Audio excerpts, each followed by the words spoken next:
Bonjour Frédéric, vous êtes le responsable tourisme de la Dracénie. Oui. Et aujourd'hui vous avez reçu l'équipe de Ushuaïa TV avec comme présentateur journaliste Monsieur Ariano Gérald. Est-ce que vous pouvez nous parler un petit peu de ce que vous avez fait, de ce que vous avez vu, de quoi vous avez discuté? Déjà on a eu la chance d'avoir Ushuaïa TV qui viennent avec Gérald Ariano. Les arcs et sa forêt, et notamment le sentier d'Émis, un sentier découverte à destination des enfants et basé sur une petite tortue. Il faut découvrir les secrets de la nature.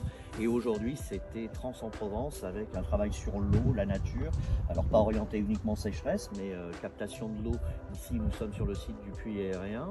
Et puis en bas, les cascades, la passerelle, les moulins, enfin tout ce qui a fait l'histoire de Trans-en-Provence. Si j'ai bien compris, ce puits aérien a été construit il y a de nombreuses années par un Belge, mais il n'a jamais fonctionné.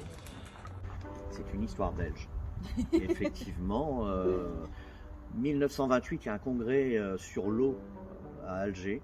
On s'inquiète déjà à l'époque, nos aînés s'inquiétaient déjà de comment pouvoir trouver de l'eau dans des pays méditerranéens. Et Achik Kneipen remporte un concours, c'est un grand ingénieur belge né à Mons et qui est installé ici à Trans-en-Provence et à ses frais va monter cet édifice qui fait quand même plus de 12 mètres de haut, 10 mètres de diamètre. On a l'impression d'avoir une ruche en face de nous. Si vous observez bien, vous voyez des petites ouvertures en haut et des grosses ouvertures en bas.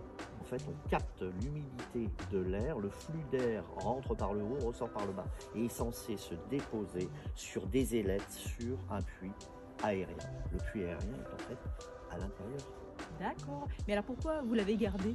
Puisque c'est très joli. Parce que c'est un monument expérimental, parce que c'est quand même quelque chose de génial que d'avoir pensé à ça, parce que c'est classé patrimoine du XXe siècle. Ça témoigne du génie, même si celui-là n'a pas fonctionné.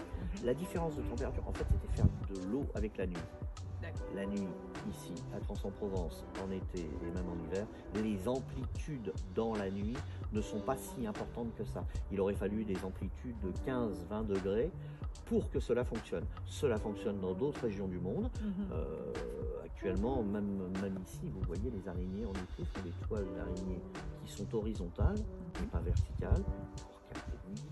Donc on peut en trouver dans d'autres pays du monde, vous disiez? Pas tout à fait cette forme-là, mais le système fonctionne. Ce prototype, lui, n'a pas fonctionné. Je vous remercie beaucoup. Mais je vous en prie. Pour cet échange. Merci à vous.